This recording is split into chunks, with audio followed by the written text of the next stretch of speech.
şu cemaatın bir asli bir hasiseti var. Yani şu cemaat-i seyfiye, sufiye, seyfiye bir asli bir alamatları var şulan.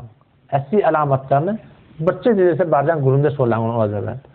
Asli cemaatın hususiyeti neme? Cemaat tabiiga bayit düşman bolmaly. Yani her kim şu cemaate girecek bolsa bayit cemaat tebliği düşman bolmaly. Otam şu cemaate girmeli. Yoksa girip bilmeýärler. O näme diýip beýle botdur? Näme cemaat tebliği bilen barmak goýuly? Ha, bulara bir sürü bid'at aralarına, bir sürü hilaf-ı şer vadat aralarına. Ulema-i Diyubende yavaşlara ulema-i Diyubend Hanefi mezhep pekke, qaim Hanefi mezhep inme fetva kitapları yaptır. Onlara zat diýilen akla.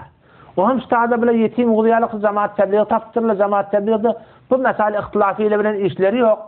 Öz usullarına rahmet çekip diýerler. Ulemalarda ganimet bolsa bir zat diýip batana, şoňa bile ulema-i cemaat tebliğinden. Şuada çelinler cemaat tebliği hakkında şeyler görünmeli turuna. Ama vakti ki öğeler şu CD vurup şunu paylap Müslüman milletin arasında halafı şeriat dağıtları parç ettiğerler biz mecbur bolýar CD vurmakla. O şuada çelimde kavatlar diýen hem niye ihtilaf dürütdiýäňiz falan etdiýäňiz mantagansız alan kule behem urulmuşsa madan şuada çelim biz näme CD vurupdyr şuna sebep başdaki cemaatlar. Gelýär 29 ýyl radyodan o da lap her vakti Vehhabiyet tanımalık kurulmalı. Biz asıl öcün çıkarıyalıydı nakla.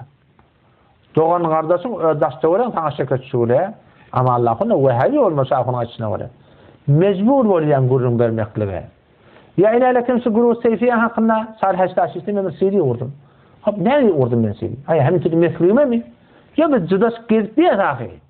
Zat yemiyorsa anlatlık bilen ay ihtilaf var yok olsun diye öyle şimdi dediler elliyet. Geliyor ilerle kim akılan menberine. Menber zümrüden cemaat tebliğiyle bir şeref bizim zavallamızı hazıraya falan.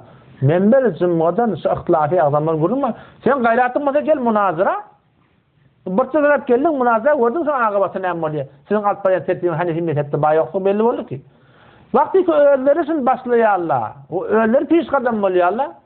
Bil mecbur bu lesiyi vurmakla.